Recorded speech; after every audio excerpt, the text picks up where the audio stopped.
Oakland. I mean, it will be Jenna's going to come out of this loving Antonio Brown. She's been all anti-Antonio Brown. Of every single Hard Knocks profile team. How do you think this is going to play inside that locker room, C? Not going to be good, man. It's not going to be good. This is not the way that you put a team together, the way they constructed. They let all the good characters, great guys you want to introduce to your sister or something. Well, I got another sister since you married my other sister. But Amari Cooper, Khalil Max are gone. all the good guys, they're gone. Now they got a bunch of dysfunction. Oh, this is going to be ugly. This is going to be ugly. But there wouldn't be. And they're going to definitely have double-digit. They definitely going to have double-digit losses. You think so? You think that's a winning formula? Oh, this is going to be comical. I'm excited for you. I can't wait to see it. Someone needs to be excited. This is the best team they could have picked for it, even if it's not a good team. When was the last time they had a good team on Hard Knocks? I think 2 of them made the playoffs. Oh, okay. They've been doing this a minute. In about 13 years. Okay. You're right. All right, I'm just saying, I'm a fan. Time for stories to start your morning, brought to you by the unexpected energy of ExxonMobil. All right, Kevin Durant reportedly did travel to New York for further testing and evaluation on his probable Achilles injury. And according to Chris Haynes, Durant was nowhere close to 100% before taking the court for Monday's Game 5. Nick, with all that, what is KD's best option this offseason? Whatever he thought his best option was before the Achilles injury, he should still be his best option. I believe that was always coming to New York. I think he will still come to New York. I know there's been some speculation, that he could opt into that last deal in Golden State. Basically, got hurt on their dime, recover on their dime. But if you opt in there, then you're doing your recovery out there. You're around those trainers, you're around those coaches, those players, when that's not your long-term plan. So I think it's what it was beforehand, which is coming out here. Yeah, I believe he's going to still come to New York. I would advise him to come to New York. And I believe it's important that he's consistent in his messaging, because the free agent class this year, it's the catch. This is where you want to be. This is the best class you'll have over the next 5 years. So you need Kevin Durant at the forefront saying, yes, I'm rehabbing, but I just need an organization and one other superstar to believe in me to start building momentum that when they're going to put a championship team. Kevin Durant will be competing for championships. And it's important that he encourages someone else, someone like Kawhi, Kyrie, that they'll join him here in New York. All right, moving on to Game 6 now. Warriors back at home, and they're favored by 3 points over the Raptors Thursday night.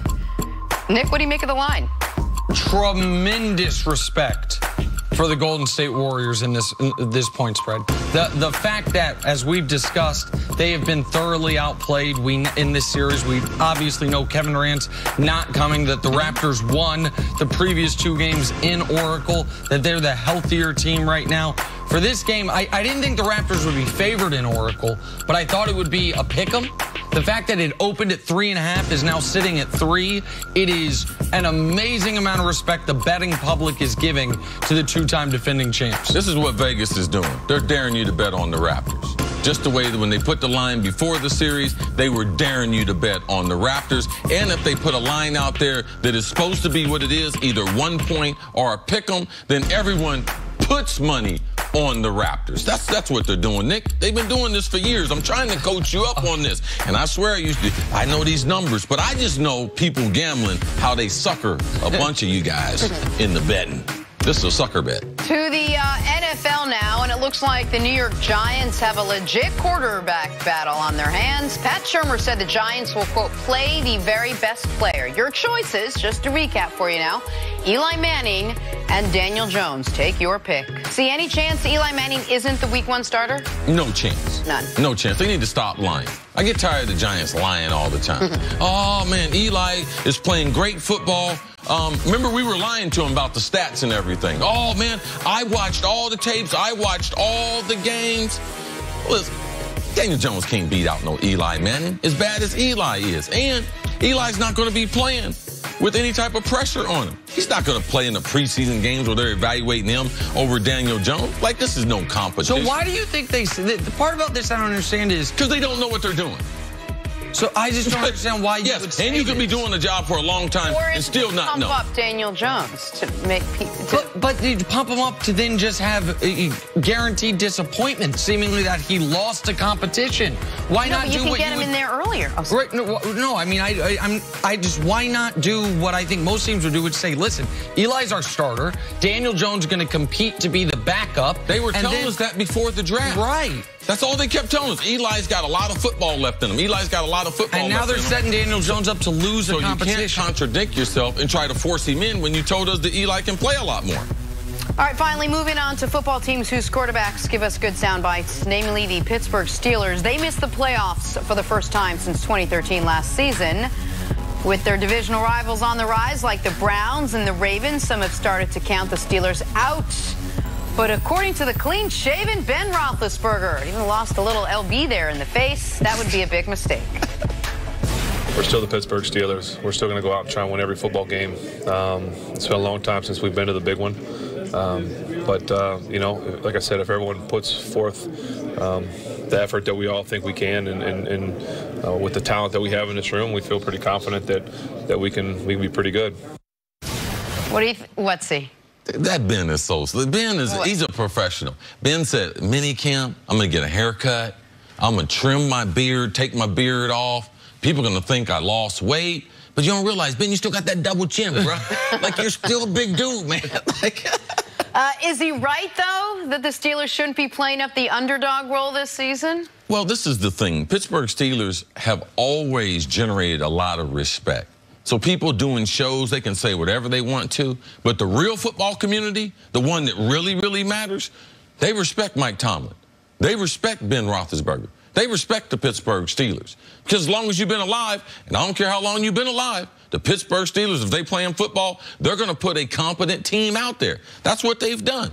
Ben Roethlisberger is one of the best quarterbacks of his generation, and we know if the league is the same as it has been the last 20 years, and you got a great one, then you got a chance. The Pittsburgh Steelers have that chance. I don't know why, though, they wouldn't embrace the nobody believes in us chip that seems to work so well in this league, that has worked for other teams, when for the first time in a very long time, it's a believable chip for Pittsburgh. Because, listen, we talk about them underachieving, but what is true, since, forget how long you've been watching, just over the last 5 years, since 2015, only the Patriots and Chiefs have won more games. Since 2015, only the Patriots have played in more playoff games. So this is a team that even during an era where we're saying they have not achieved to the level of their talent, they've been more productive and more successful than nearly every team in the league. But now all of a sudden, with the talent going out the door, with Ben Roethlisberger going into year 16, they would have the ability to say, oh, everyone's on the Browns. The Ravens were better than us last year. We're going to prove those people wrong. It just doesn't seem to be authentic to who they are. I don't think the underdog thing works. It only works one place, and that's in New England. It don't work anywhere else in the league. There is no other team, franchise in the league that says, you know something, we're the underdog, and it works. All right, people might try to manufacture that. Oh, lack of respect. They brought the dog mask out. They went on a run. That team played remarkable. All right, for them to be able to get home field advantage, that's how Nick Foles and them were able to win. But where else? There's nowhere else. People might say it as a soundbite in a press conference, but that only works in New England because it's an organizational thing. You can't adopt something in the offseason and say, you know something, this is how the organization is going to run. No, because guys at their own position, they don't feel that way. But New England, because of their stories, Tom Brady, all those teams passing over him, Edelman as a quarterback at Kent State, coming to be a wide receiver. They don't have all the household names. Right. They got a bunch of retreads and everything. So they're the only one that this works for because they do have less talent. The rest of these guys are brash. The other 1,500 guys in the league are like, listen, I'm good. That's the reason why I'm here. So you can't You can't sell that to them. You're trying to sell them a lie. I got to ask before we move on. Last year, the Steelers were your preseason pick. Of course, they did have Antonio Brown, at least coming out of the AFC. 2 years ago, they were a preseason pick to win the Super Bowl. Last year, you were at least close. Yes. You kept rooting for him. Where do you have them this year? Because I know you're so high on the Browns. I think the Browns are the favorite in the division. How much worse do you think they are this year? I think they will be fighting for that 10th win and fighting for that wild card spot. I mean, I don't think they're the favorites in the AFC North anymore, and that's the first time I feel that way about this team in quite some time. And they could be the third best team in their division. Baltimore, returning from the playoffs, they got a nucleus of players that's going to have something to say about it. All right, let's get back to the NBA now. The biggest offseason story this summer was already Kevin Durant and his impending free agency. Now add his Achilles injury, and it's become that much bigger, impacting both the Warriors and other suitors. The New York Daily News ran this on their back page Tuesday morning. Knicks lose Game 5. Well, according to reports, though, KD's injury is not expected to dissuade teams in free agency. Nick Wright, will the Knicks' plans change at all, do you think?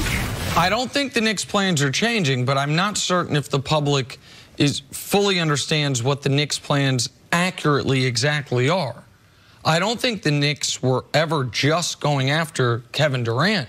And you've talked a lot about the Knicks' interest in Kawhi Leonard. They traded away Kristaps Porzingis, yes, to get young players, yes, to get future first-round picks.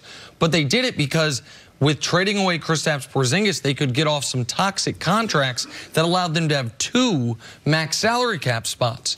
Now, obviously, one of those has been earmarked all along for Kevin Durant. Is the other one earmarked for Kawhi Leonard? Is the other one, was it earmarked for Kyrie Irving, and now Kyrie is looking more interested in Brooklyn? And the way this could change the Knicks' plans is if Kawhi surprises a lot of us and chooses the Knicks, do the Knicks then say, well, hold on, we win championship right now with Kawhi, that second max salary cap spot? Yeah, we want to have Kevin Durant. We always wanted to have Kevin Durant. But we would then be sacrificing a bit of the contract with Kawhi Leonard by having that spot go to a player who's not going to play for us ostensibly for the first year. Now, maybe he'd be back for the playoffs next season. So in that regard, it could adjust it, but it only significantly adjusts in my mind if Kawhi Leonard were to choose the Knicks. The one other way it affects the Knicks is I think they are no longer players for Anthony Davis at all, because it was going to be Anthony Davis teaming up with somebody in Kevin Durant, and you don't trade for Anthony Davis when Durant's not going to be playing, so he's in a situation similar to the one he was unhappy in New Orleans, and they don't, and then he can just leave. So I think it removes the Knicks as a viable Anthony Davis contender because of the butterfly effect of this, but I don't think it affects the Knicks' pursuit of Kevin Durant. I think the Knicks, this is tricky right here. Anthony Davis, the Knicks felt like they had a slim chance to get him, because even if Anthony Davis comes to New York with the Knicks, he still was not going to agree to a contract extension. So they weren't going to be able to offer their best offer.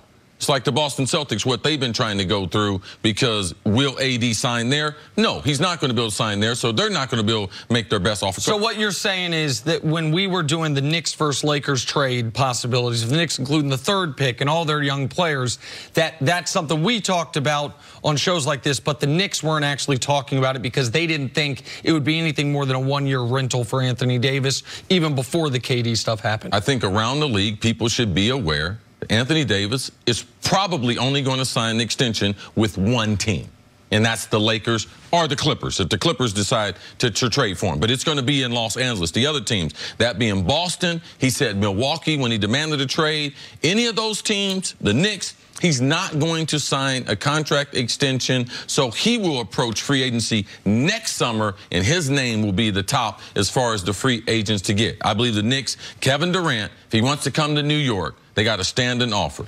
You can either sign it and you can come. I believe that it's hard to say this, but their priority is Kevin Durant and Kawhi side by side, not because of the injury. Before that, they were making plans. That's the perfect match for them. And to me, I think it's very, very unique because Kawhi, who last year, he was upset that people didn't believe in him. Will Kawhi extend the same thing that Toronto did for him to Kevin Durant and say, hey, KD, take your time coming back. Get your body right.